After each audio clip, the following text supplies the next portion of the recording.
They didn't say, "We're locking you in." They said, "You'll be safe here." That's the thing about betrayal. It never wears the right name. It comes dressed in love, concern, best interests. I didn't scream when they took my keys. I didn't beg when they emptied my handbag and left my phone on the hallway table.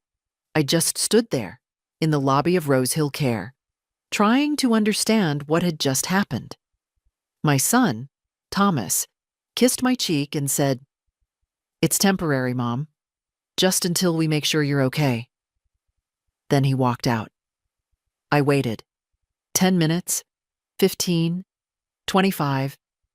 Then I turned to the woman behind the desk, young, red lipstick, nursing badge that said Sandra, and asked when I'd be allowed to leave. She looked puzzled. "You're checked in, Mrs. Leland. You're a full resident." "I didn't sign anything," I said, even though my voice was trembling. Sandra gave me a patient smile. "Your son did. He has power of attorney." I didn't cry. Not then. They brought me to room 213. I remember because the door was chipped and the handle stuck. The bed was made too tightly, the kind of tight that hospitals favor. The closet was half empty, my clothes, but not all of them. A single framed picture of my late husband sat on the windowsill, a detail to make it feel like home. Except this wasn't home. Home was 117 Derry Lane, the pale yellow bungalow with the creaky porch swing and the hydrangeas I've trimmed every summer since 1984. Home was my kitchen chair, second from the end, with the worn cushion. Home was the house I'd bought with Harold, paid off with grocery store budgets and broken wrists from waitressing through my 50s. Home was gone. Just like that. That night, I didn't sleep. Every 30 minutes, someone shuffled past my door. I didn't know their names. I didn't want to. I wasn't staying. This was a mistake. A misunderstanding. The next morning, I asked the nurse when I could speak to someone in charge. She said, "The administrator's only in on Wednesdays." It was Monday. I said I'd like to call my son. She looked at her chart and said, "No phone privileges listed under your care plan." My care plan. I wanted to laugh or scream, but I just sat on the edge of the bed and folded my hands.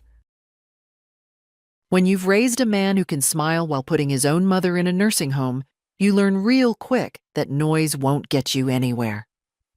3 days passed. No calls. No visits. Sandra brought me a blue cardigan from my old house, said Thomas had cleared out the closet, and sent over what he didn't want to throw out. Throw out? I opened the bag. One dress, a scarf, and my winter coat, the one with the pocket that never zipped. That coat was older than his marriage. "You're lucky," one of the women said to me in the dining room. Her name was Hilda. She was 90 and half blind. "At least your family visited. Mine left me here 5 years ago and moved to Arizona." I didn't feel lucky. I felt invisible. They served mushy peas and chicken that tasted like cardboard. I didn't complain. Hilda said if you complained, they wrote you up for mood disturbance and made you see the therapist who smelled like cough drops and sadness. I didn't want therapy. I wanted my name back, my keys, my kitchen window with the chipped bird feeder. When I asked again about the phone, Sandra said, "You can use the staff one in emergencies." So I did. I dialed my son, straight to voicemail. Then I dialed my old neighbor, Ginny. She didn't answer either. I wasn't even sure she still lived next door. I left a message anyway. That night, I took the winter coat and hung it on the back of the chair. The pocket sagged a little.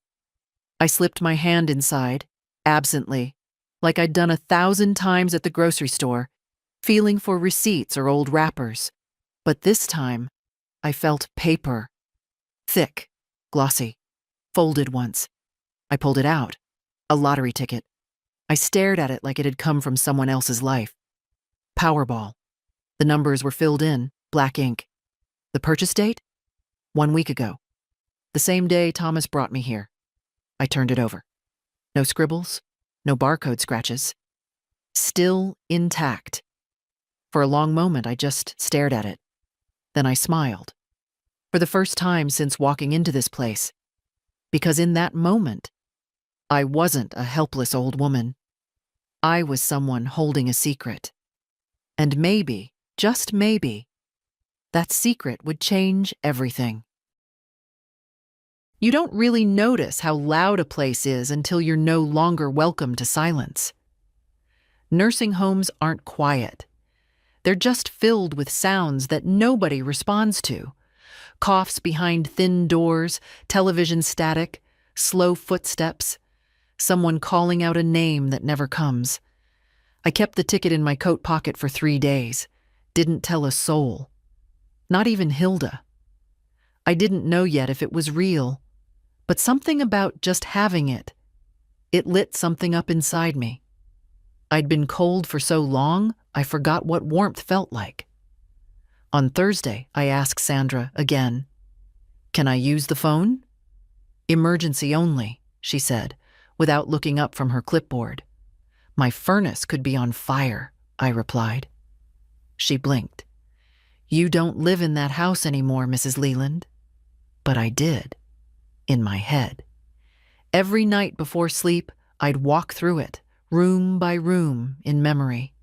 The front door with the scratch from Harold's toolbox. The kitchen tile we never fixed. The spot near the stairs where my hip used to crack going down.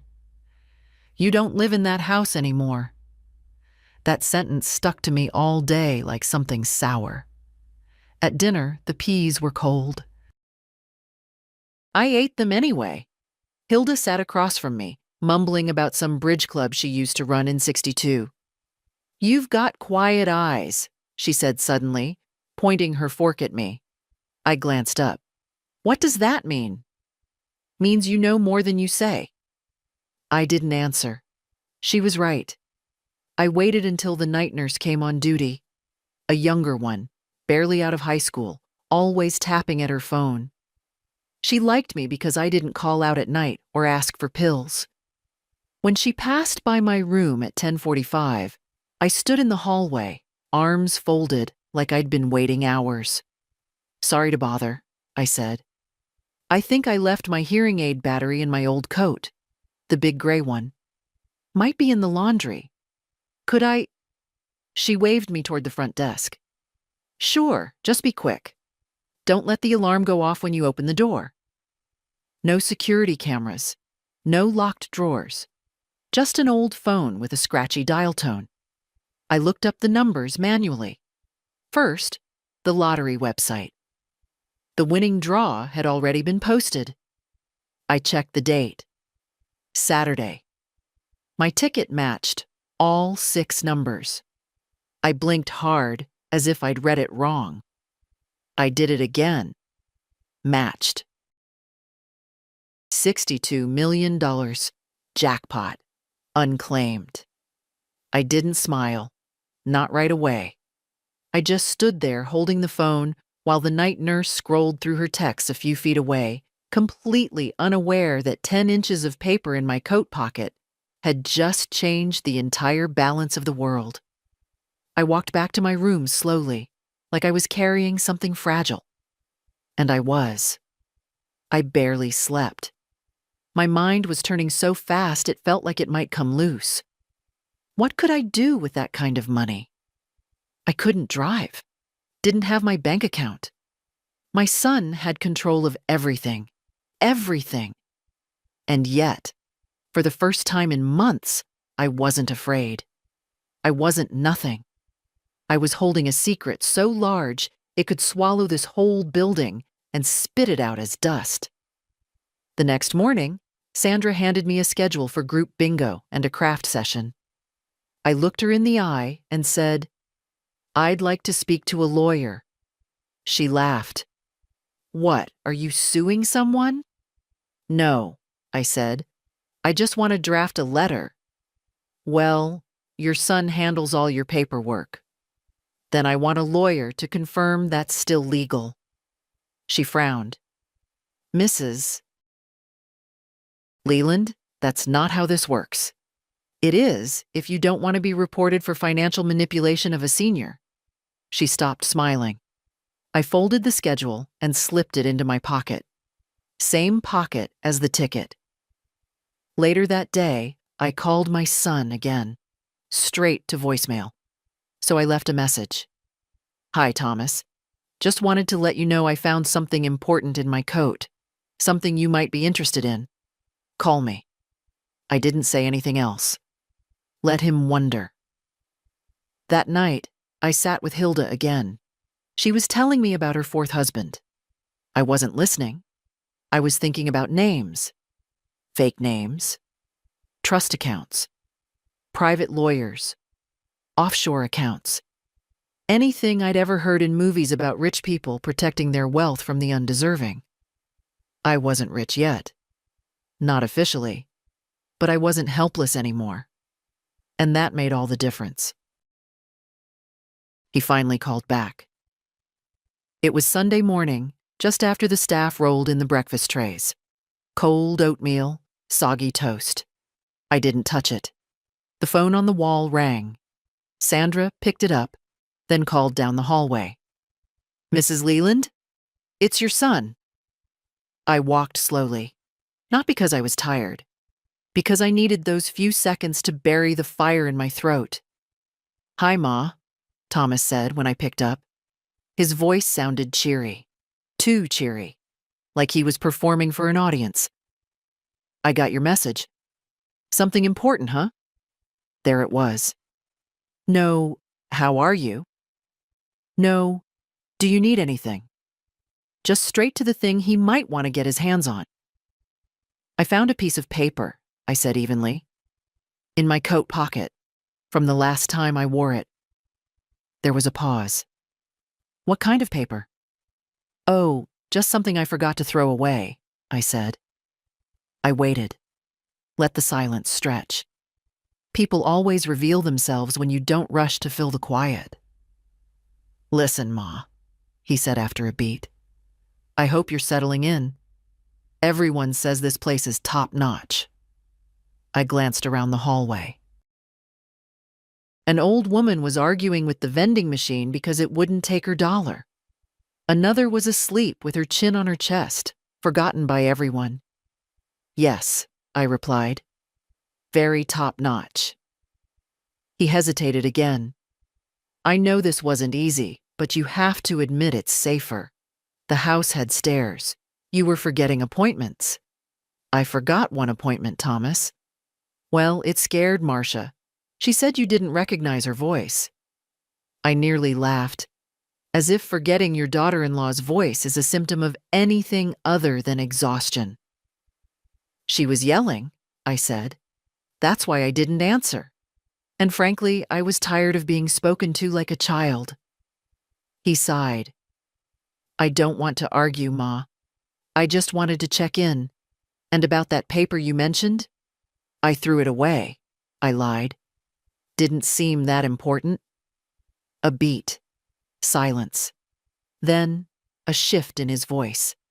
The kind people use when they think they're cleverer than you. Well, good. I was worried it might be something you didn't understand. You know, official. I smiled. Not because he was right, because he had no idea how wrong he was.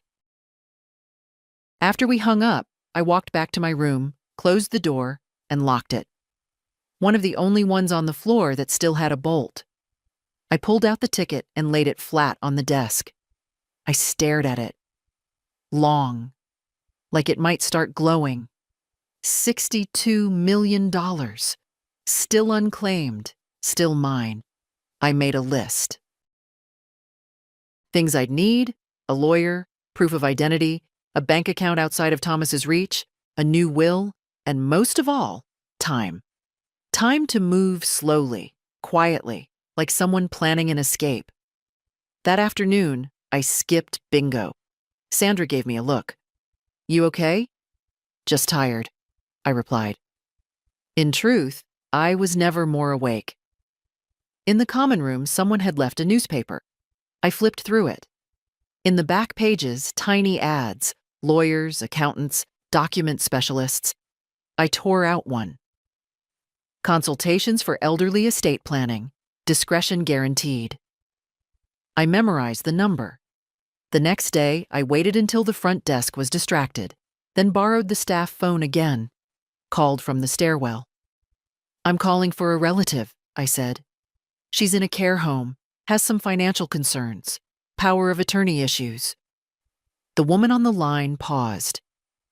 We deal with that a lot. I'd like to set up a meeting. Name? Elaine Matthews. I gave a fake one. I didn't want anything traceable to Doris Leland yet. Can we do it here? She said they could send someone, an associate.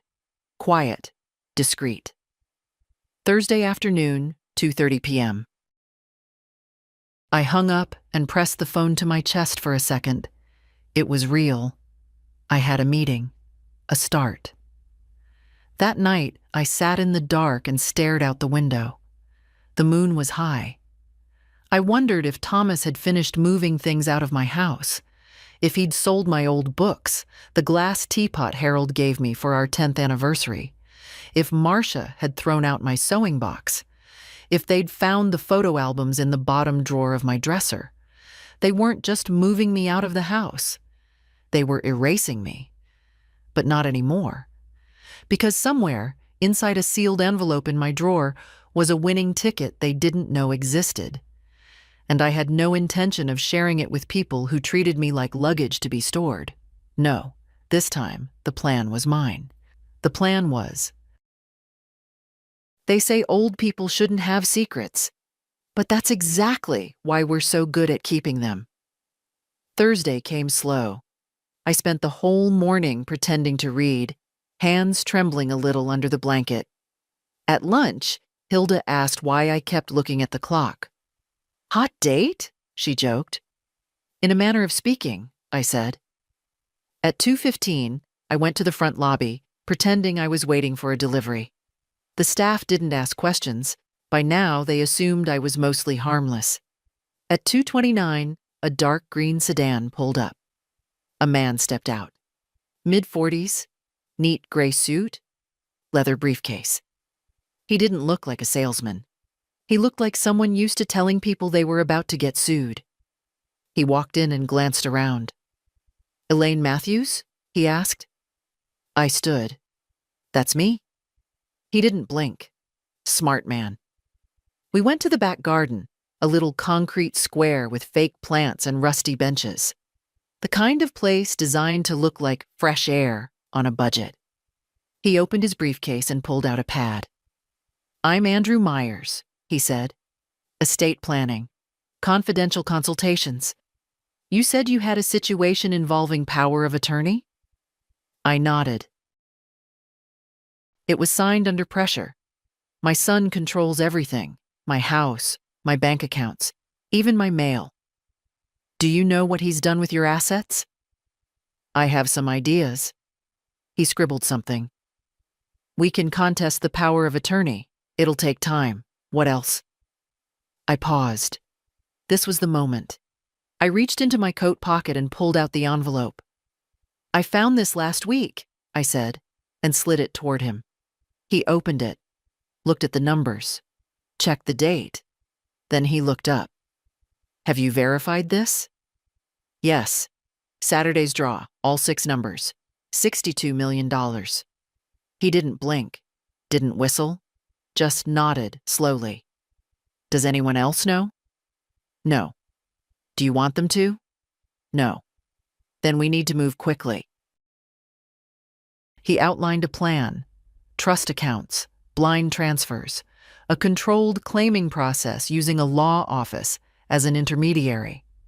Most importantly, protection from family interference. I've done this before, he said. Elder clients with sudden wealth. It's more common than you think. He handed me a new envelope with forms inside. You'll need a secure mailing address for some of this. I don't have one. He thought for a moment. We can arrange a lockbox downtown. I'll send the documents there. You'll need to sign in person.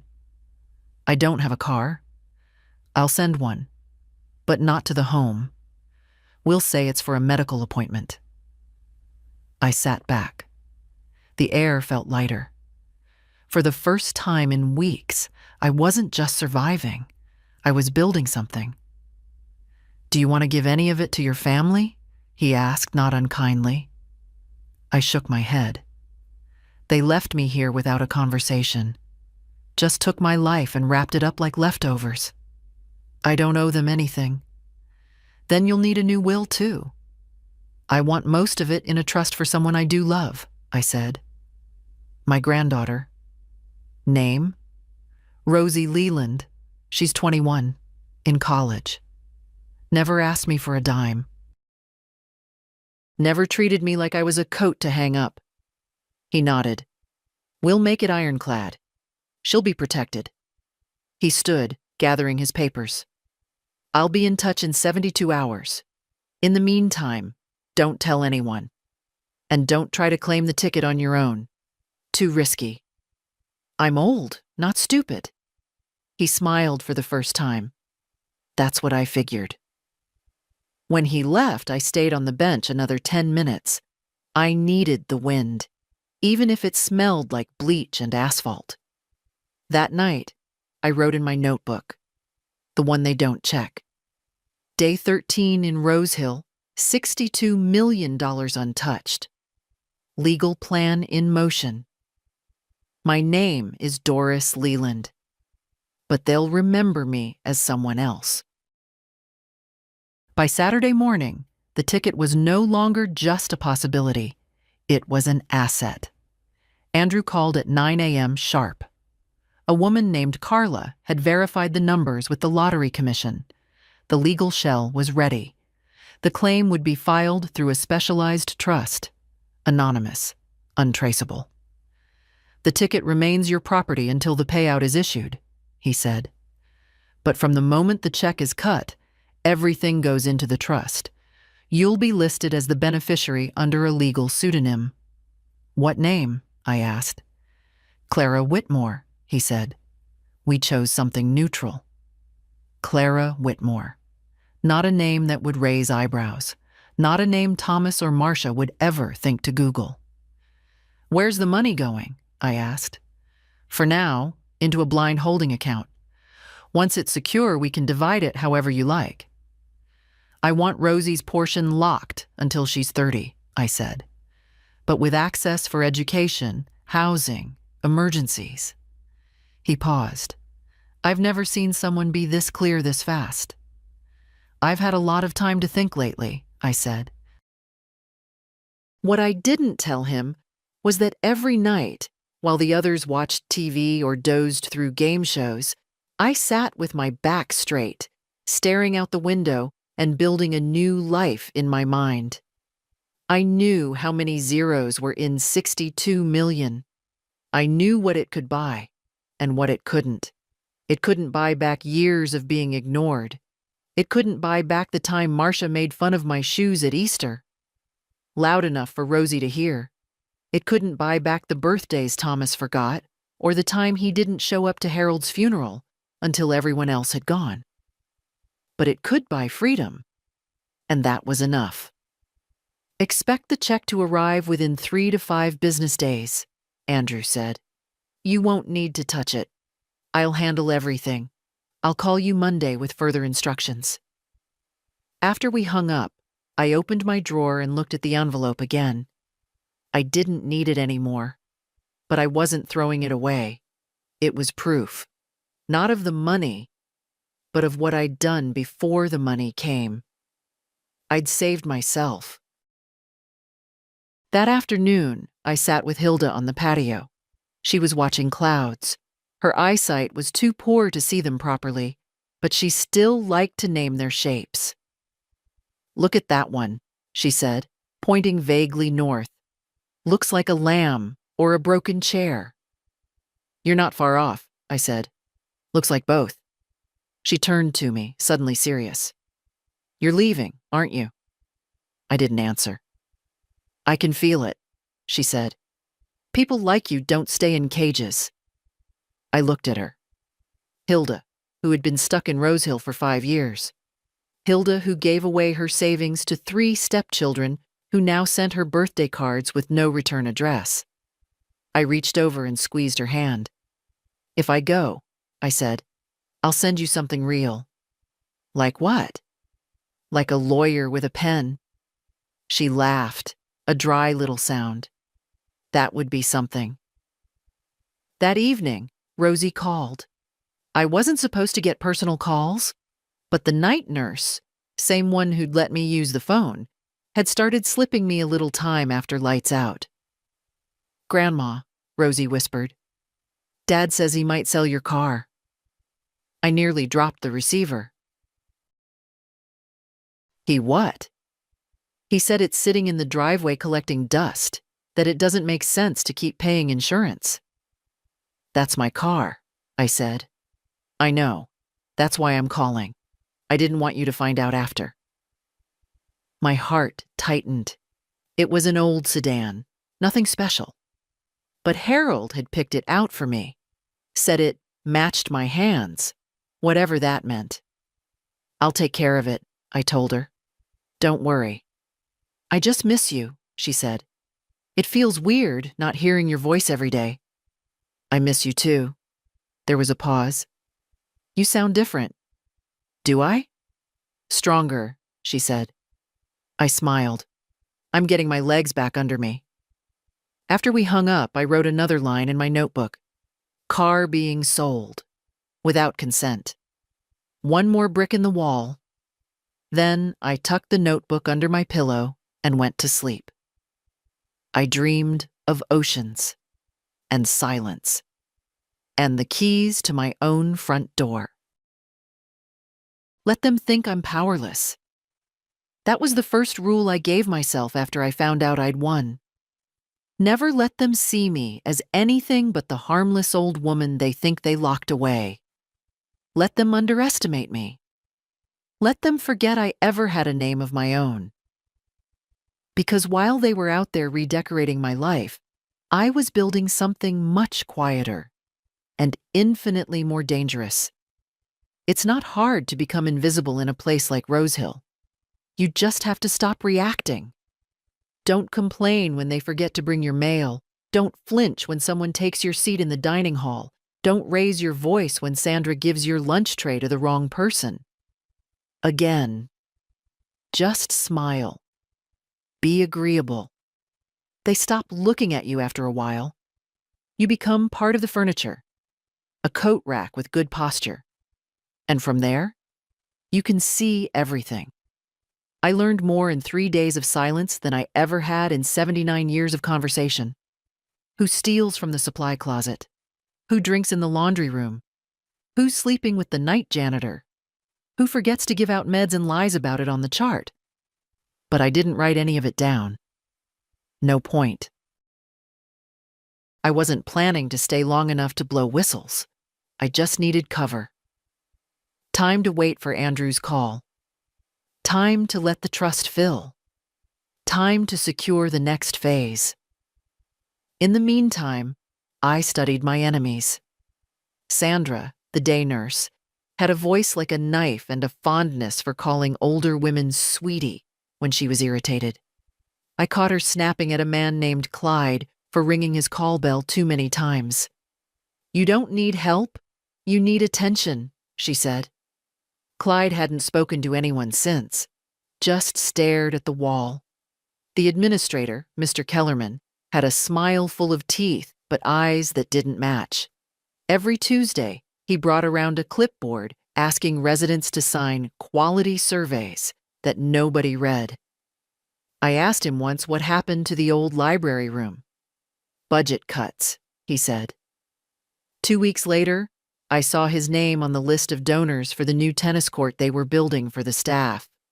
The game here wasn't healing, it was containment, and I was done being contained. That Friday, Thomas finally showed up. I saw his car, my old Camry, in the lot. He'd replaced the bumper sticker that used to say, "Support local libraries," with something that read, "I'm not arguing. I'm just explaining why I'm right." Fitting. He walked in with that same sideways smile he always used when he wanted something. "Hey, Ma," he said, like we'd spoken yesterday. "You look good." I didn't respond. "I was in the neighborhood," he added. "Thought I'd drop off some things. You're still wearing that coat, huh?" "It's warm. You know, I think Marcia boxed up a bunch of your winter stuff. Want me to bring it next time?" I shook my head.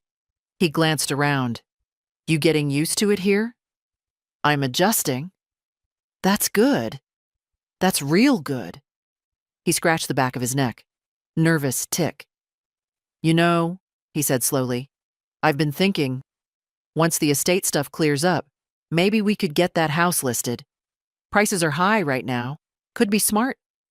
"My house?" "Well," he shrugged, "it's not like you're using it. I built that house with your father." "Sure, but come on, Ma. It's just sitting there. And the taxes. I paid those taxes for 40 years. There was a pause. His face shifted.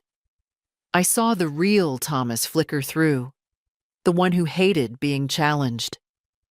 "I'm just trying to be practical," he said. I stood. "Thank you for visiting," I said.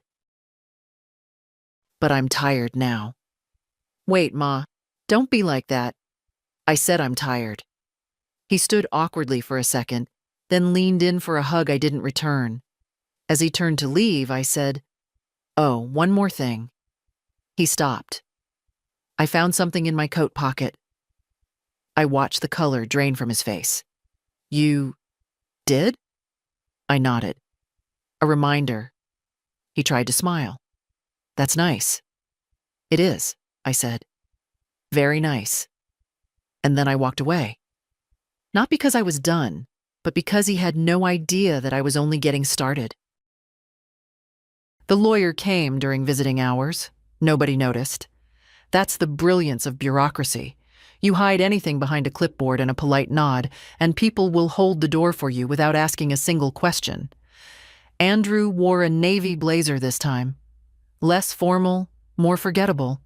No briefcase. Just a folder tucked under one arm. He signed in as Pastor William Sharp. The receptionist even offered him a cup of coffee. Bless her heart. I was waiting in the TV room, pretending to watch an old rerun of Murder, she wrote. Sandra barely glanced up as I left. "This'll just be a few minutes," I said, loud enough for the chart to catch. We met in the family lounge, just a spare room with a dusty love seat and fake ferns. I locked the door behind us. "Everything's ready," Andrew said without preamble. "The check's been issued, funds are secure." I let out a breath I hadn't realized I was holding. "The trust is operational. The account in your alias name is active. We've routed all distributions through legal intermediaries. Your identity is sealed. You're officially Clara Whitmore now, at least on paper. What's the balance? After taxes, initial legal fees, and administrative filters, $43.7 million. I didn't flinch. Rosie's portion? He handed me a page. $10 million in a locked trust. Conditions you specified are baked in. She can access a housing stipend, educational costs, health emergencies. Anything outside of that requires trustee approval, which is me, per your request. I nodded. She'll be safe. And you? I'll be safer once I'm out of here. He didn't smile. That's next. I've already started drafting the motion to revoke your son's power of attorney. But until we serve him, we stay quiet. How soon can that happen? He checked his watch. 3 days, maybe 4. Once he's served, we'll begin the challenge. You'll need to be physically present in court. That's where things get delicate. I'm ready. He raised an eyebrow. No hesitation? None. He reached into his folder and pulled out a document. This is your new will, updated, signed by you, witnessed, and notarized by my office. It invalidates any previous documents, including the one your son pressured you into signing 2 years ago. I took the paper. My name, the real one, printed in bold at the top. I read the first few lines out loud. I, Doris Evelyn Leland, being of sound mind and memory, hereby revoke all previous wills and codicils. I stopped. It was enough. Anything else? I asked. He hesitated. Just one thing. I had my office do a little background check on Thomas and Marcia. I didn't ask him to, but I wasn't surprised either. They've already listed your house with a private agent, unofficially, testing the waters, as they say. Photos were taken last week. Marcia posed as your representative. The listing is set to go live Monday. My stomach turned. Not from anger, but from a quiet confirmation. I wasn't crazy. I hadn't misunderstood. They were actively erasing me. They won't get a cent, I said. They won't, Andrew agreed. Because by Monday, the court will have an injunction ready. They won't be able to touch your property or your name. I folded the papers and slipped them into my knitting bag. When we stood, he paused. You know, he said, most of my clients in this situation are too afraid to act. They just want their money and a place to hide.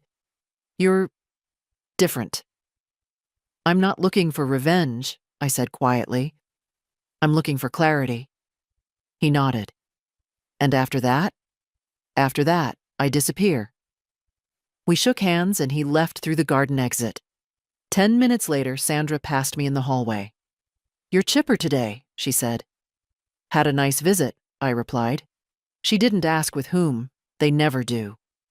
That night I wrote in my notebook, funds secured, new will signed, power of attorney to be revoked. I am no longer under anyone's hand. Then I tucked the notebook away, turned off the light, and lay in bed in complete silence. For the first time in years, the quiet didn't feel like loneliness. It felt like control. They put Lillian in room 107 because she didn't complain when the heating failed. The others had been transferred to warmer rooms, but Lillian, who could quote entire pages of poetry from memory, simply said, "My breath fogs up the glass. That's enough warmth for me." She was 84, sharp as a razor and dry as salt, a former librarian with a spine straighter than most of the staff.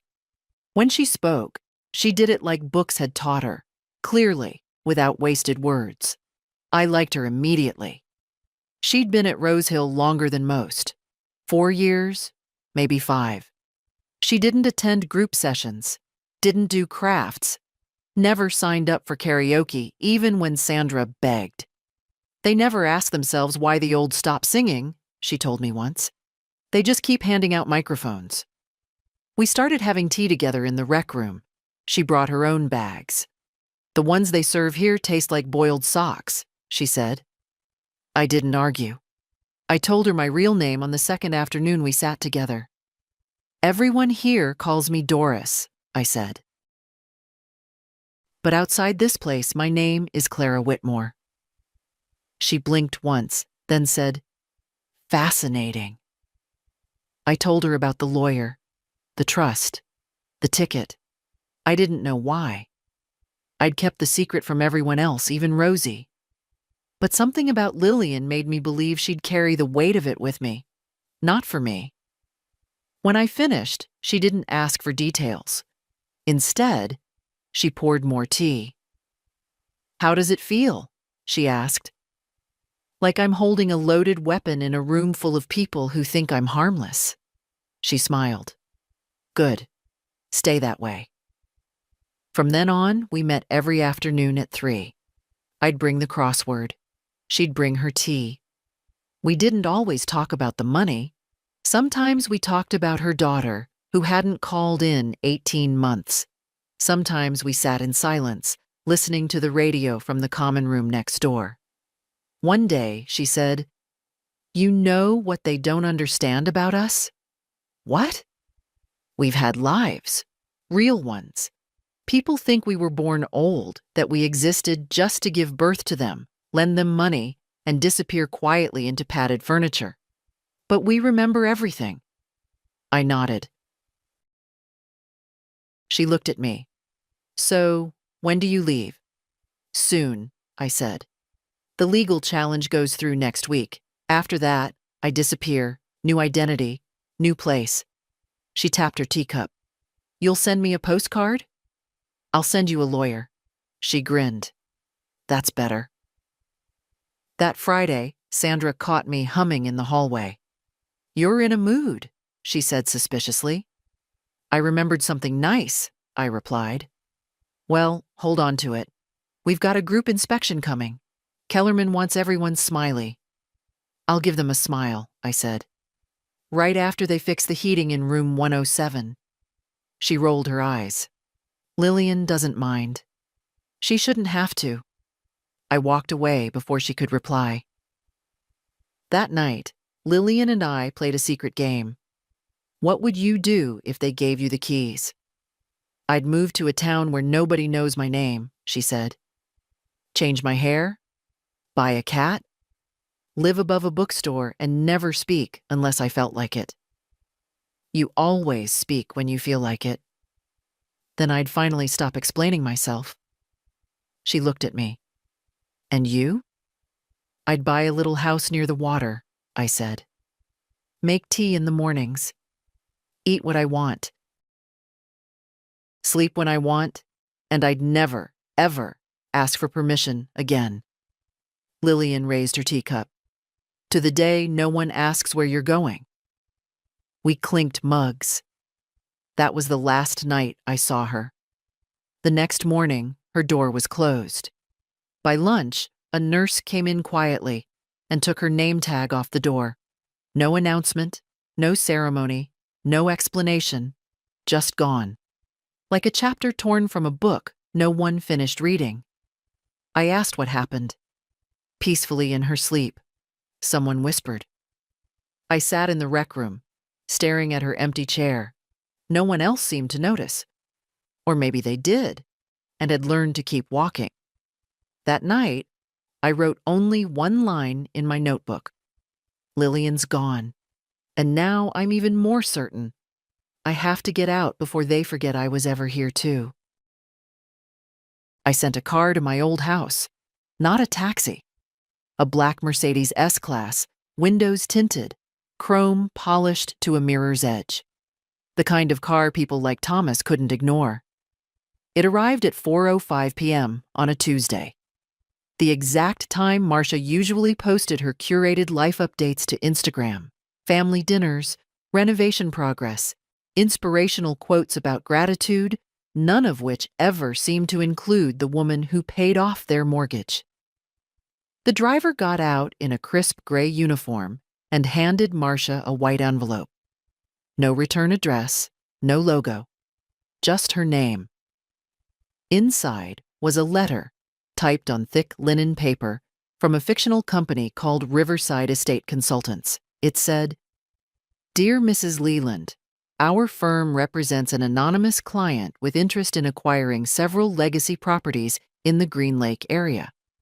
Your current residence at 117 Dairy Lane was identified as a high-value target due to its historical registration and structural condition. Our client is prepared to offer $1.3 million cash, pending a clean title and expedited close. This is not a formal contract, but an expression of serious interest. A full inspection will be arranged upon your agreement to discuss further. Respectfully, Riverside Estate Consultants." There was a phone number at the bottom, rerouted through Andrew's office. The bait was simple and delicious. 2 hours later, the phone in my room rang. It was Rosie. "Grandma, are you sitting down?" "I'm always sitting down."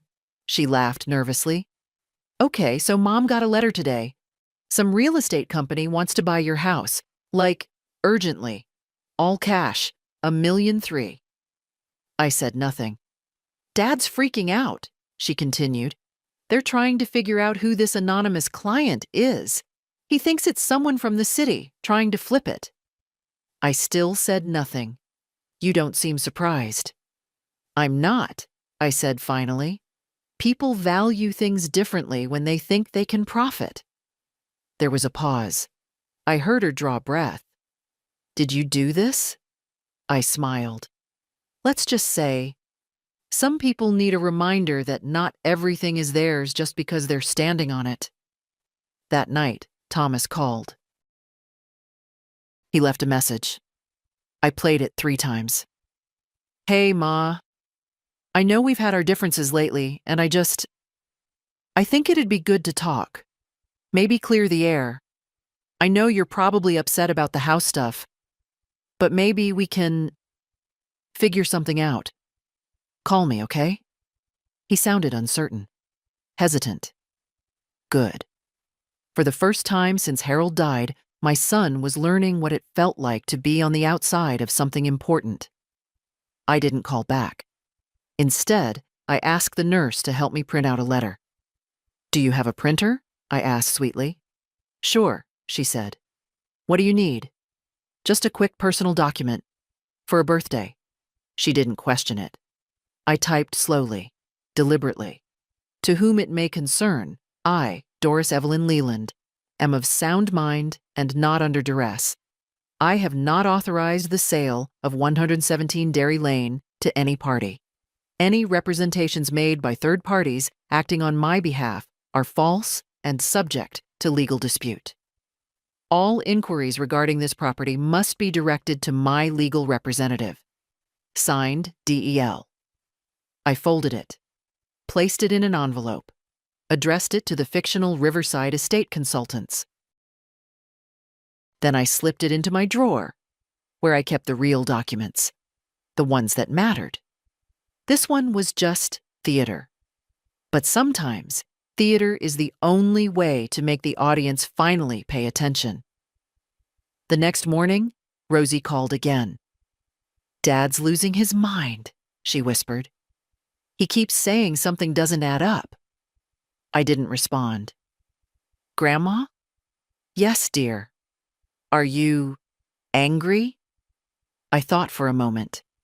No, I said. I'm awake. They came crawling. It was a Friday afternoon, just after lunch, when Sandra appeared at my door with a smile she couldn't quite keep straight. You've got visitors, she said, with that tone people use when they're pretending to be happy for you. Thomas and Marcia stood in the hallway like royalty, forced to walk through the servants' wing. Thomas had a blazer on, one he never wore unless something needed presenting. Marcia wore heels and a smile so wide I knew she'd practiced it in the car. Mom, he said, stepping forward like we'd spoken yesterday. Look at you. You look great. Do I? Of course you do, Marcia chimed in. So elegant. I love that scarf. It wasn't a scarf. It was the top of an old sweater I'd cut to hide a bleach stain. But sure. Let her perform. They sat across from me in the visitors' lounge.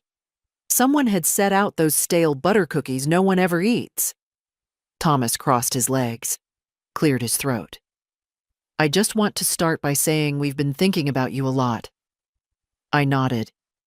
We realize we maybe moved too fast. You know, with the house. And the transition here. Transition. As if being locked in a nursing home was the natural next phase after buying 2 cans of soup in the wrong aisle. Marcia leaned in. We just want what's best for you. You've made that very clear, I said.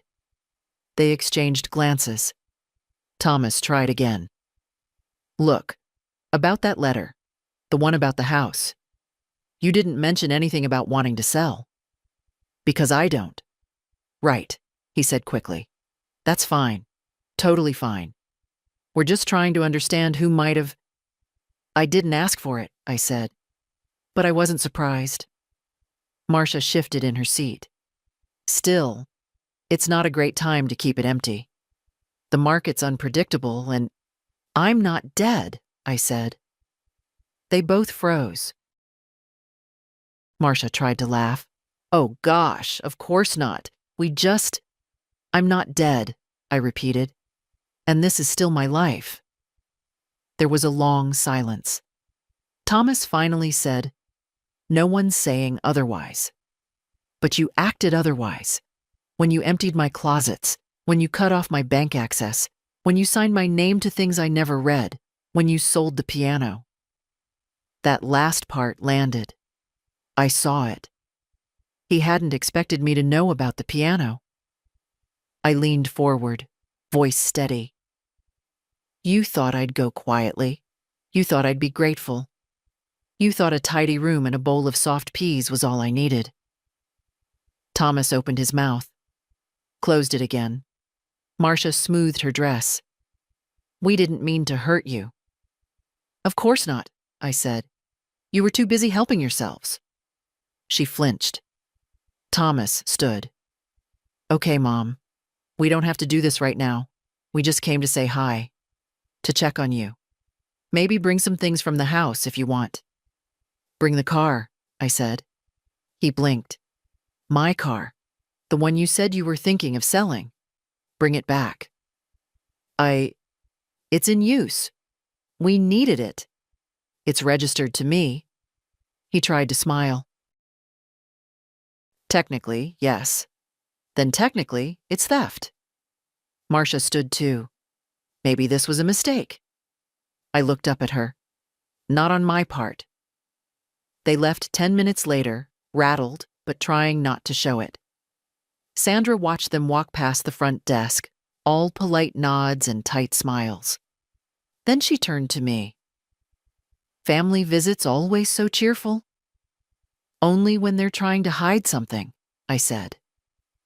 That evening, I sat by the window and watched the wind move through the trees like it had something urgent to say.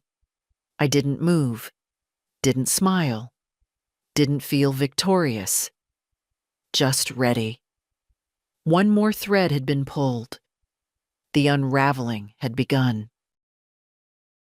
He came alone the next time. No Marcia. No pretense. Just Thomas, holding a paper bag with something warm inside and a look on his face like he was walking into a courtroom, not a care facility. Brought you your favorite, he said, lifting the bag. Liver and onions from that diner you like. I let him place it on the table. Didn't touch it. He sat across from me again. This time, no blazer. Just that green pullover he used to wear in college, the one that made his eyes look softer than they really were. I've been thinking about what you said, he began. I said nothing. You're right. About a lot of things. About the house. The way we handled things. I raised an eyebrow. Handled. He nodded slowly. We didn't mean to shut you out. We just panicked, I guess. After the doctor said there were memory issues and that thing with the stove. I didn't forget the stove, I said. The knob was broken, and the memory issues were fatigue from grief. He looked down. We made decisions we thought were smart. No, I said. You made decisions that were convenient. For you. He swallowed. I guess that's fair. We sat in silence for a long moment. He shifted in his seat, hands clasped between his knees like a schoolboy waiting to be punished. Mom, he said, what did you mean when you said you found something in your coat? Ah, there it was. I waited. Let the question float in the air like a feather he hoped would land softly. I mean exactly what I said, I replied. You found something important? I met his eyes. For once, I didn't blink. I found a reminder that what's mine is still mine, that I haven't disappeared, that I still have a name and choices.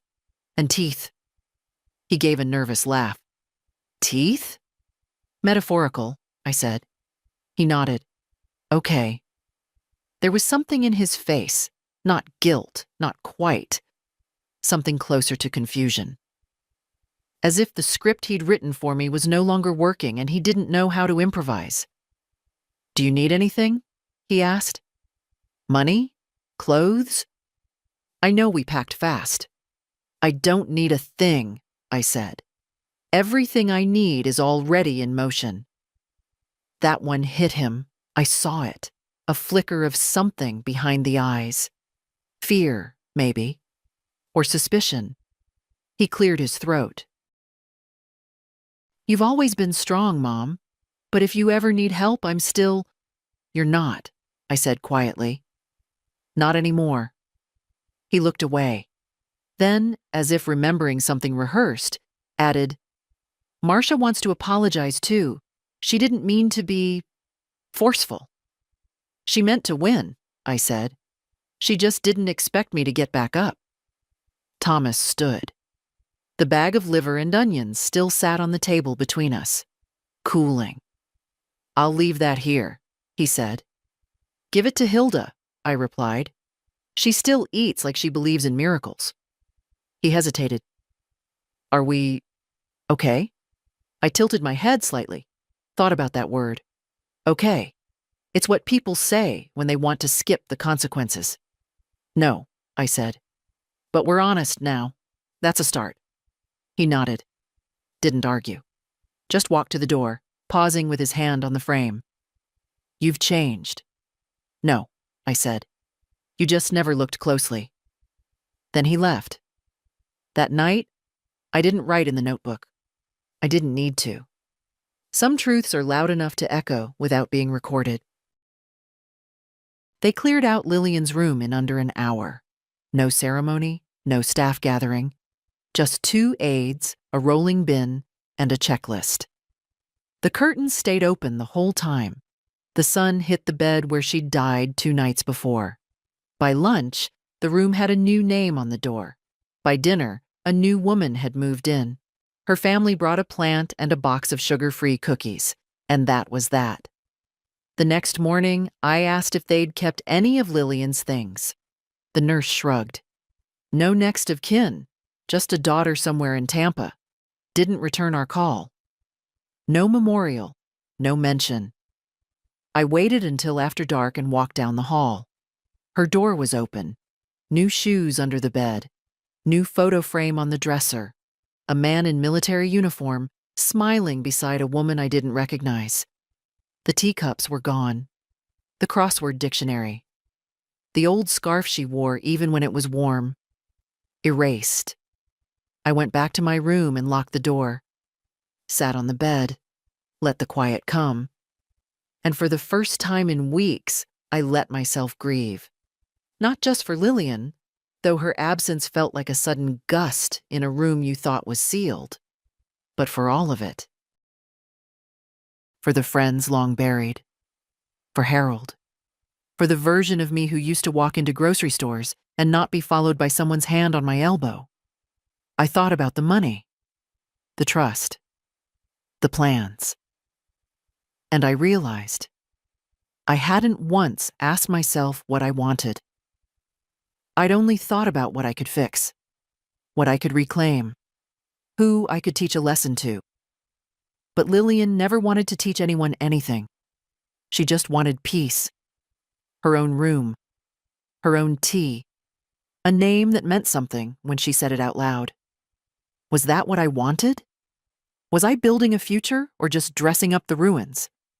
The next morning, I made a list. Things I no longer needed. Revenge. The last word. Apologies that would never come. Things I still wanted. A window I could open without permission. My own spoon. My own mug. My own key. Quiet. Not the kind that feels like abandonment, but the kind that feels like choice. I canceled the call I'd scheduled with Andrew. Postponed it a week. I needed to sit with these thoughts a little longer. Let them settle into something real. That afternoon, Sandra asked me if I wanted to join a new group activity. Painting, she said. Therapeutic. No, I replied. Still not your thing? I'm choosing what is. She gave me a look. Not cruel, just confused. As if the idea of an old woman choosing anything beyond pudding flavors was foreign. I didn't explain. Later, I visited the back garden, sat on the bench where I'd first met with Andrew. The leaves were starting to turn. Late season gold, a few brittle reds. The sky was quiet. I reached into my pocket and found a tea bag. Lillian's. One of the good ones. I brewed it that night. Slowly. Poured it into the thick ceramic cup they gave me when I first arrived. The one with the chip on the handle that nobody else wanted. And I drank it. Not for comfort, but for clarity. They called from the legal office on Tuesday morning. Mrs. Leland, said Carla's calm voice, the court has set a date for the hearing to revoke your son's power of attorney. Thursday next week. You'll be transported under legal escort. I thanked her and hung up. Then I sat with it. That word, escort. Like I was some delicate parcel being ferried through danger.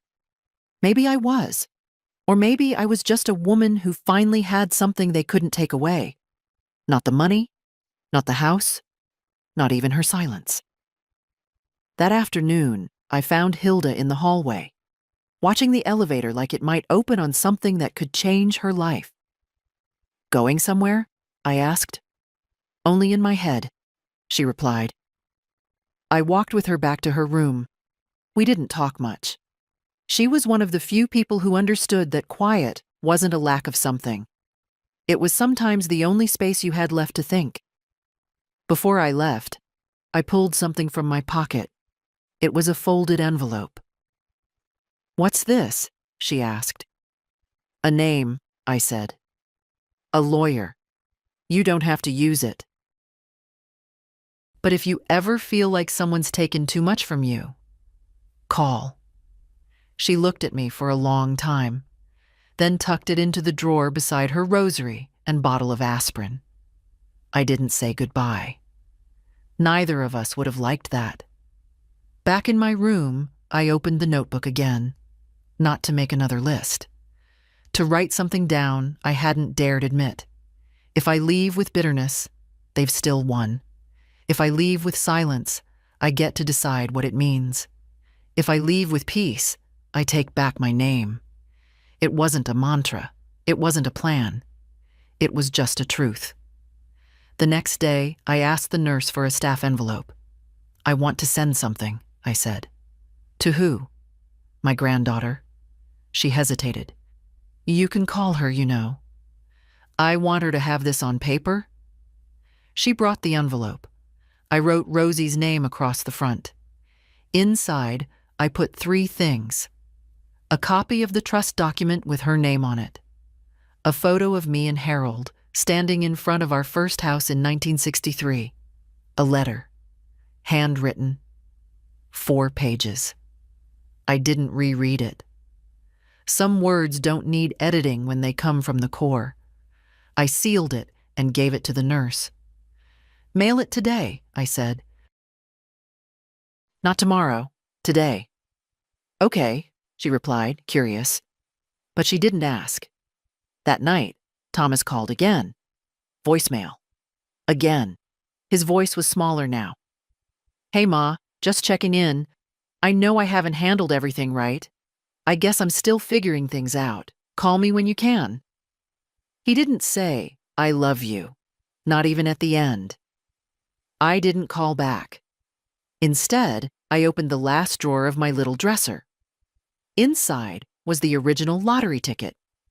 The paper had faded slightly, the edges soft from handling. I held it for a while.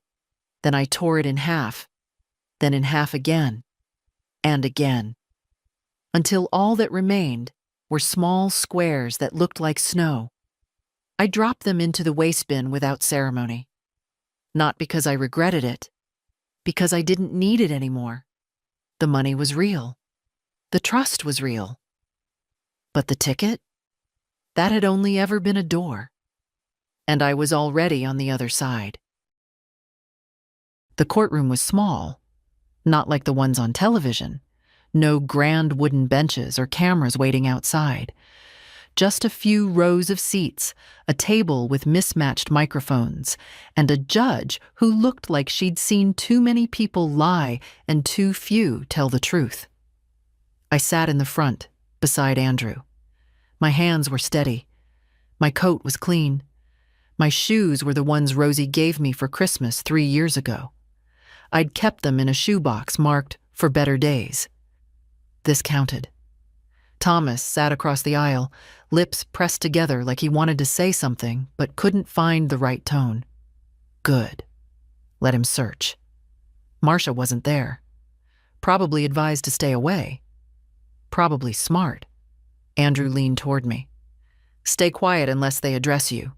You don't need to defend anything. That's my job. I nodded. The hearing wasn't long.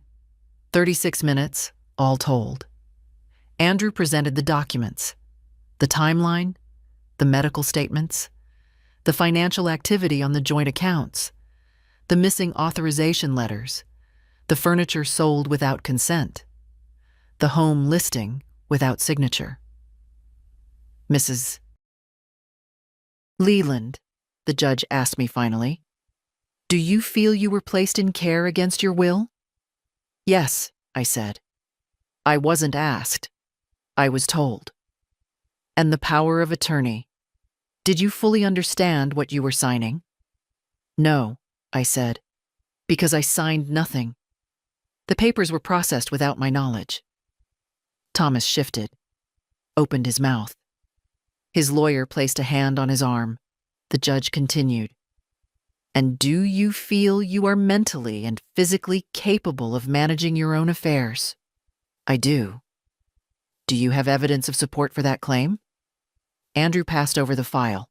Inside, a signed statement from a state-licensed psychologist. Full cognitive assessment.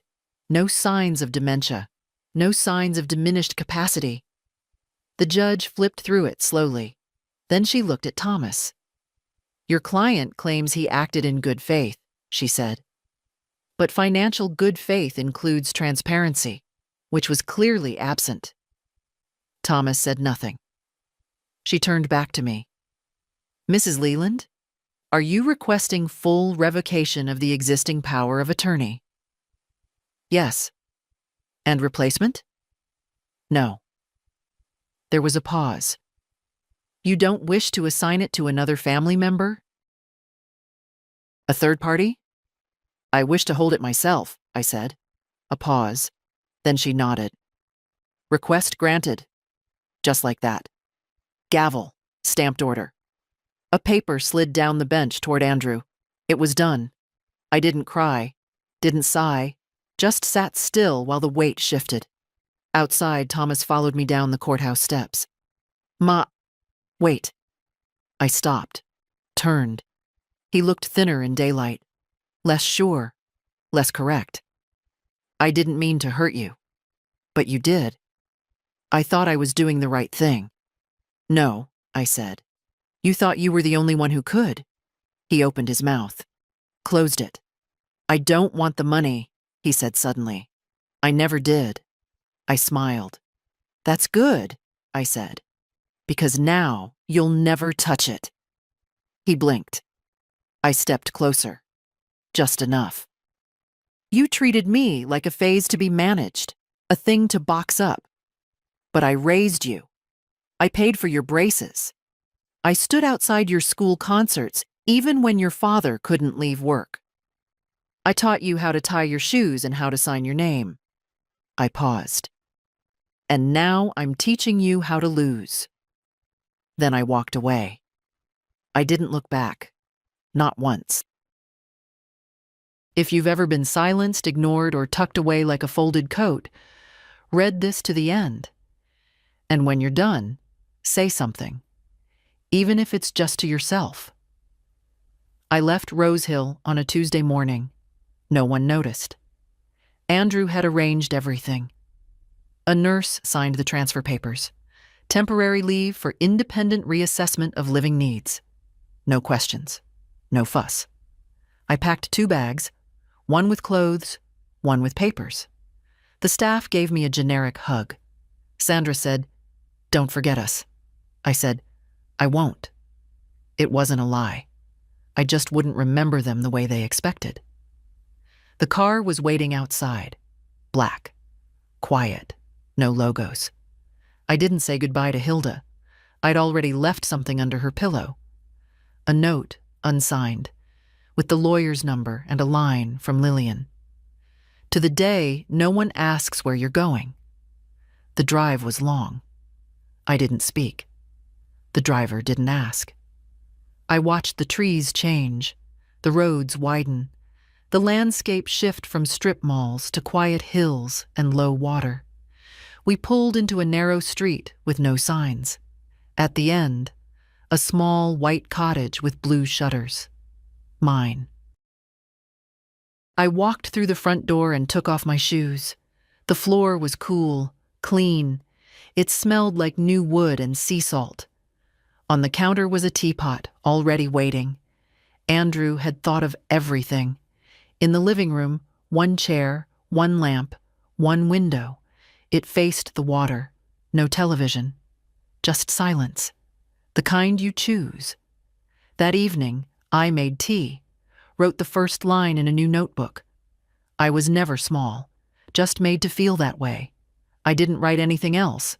I didn't need to. That night, I slept without a lock on the door, without someone checking if I'd taken my pills, without Thomas's name on my bank account, without Marcia's voice in my ears. I slept, and in the morning, I woke up when I wanted, made toast with too much butter, sat in the sun, opened the window, and remembered the sound of my own breath. If this story made you feel something, share it. Leave a comment. Send it to someone who still thinks they have no voice, because someone out there needs to hear what I've finally said. You are not a burden. You are not finished, and no one gets to lock you away and call it love. D.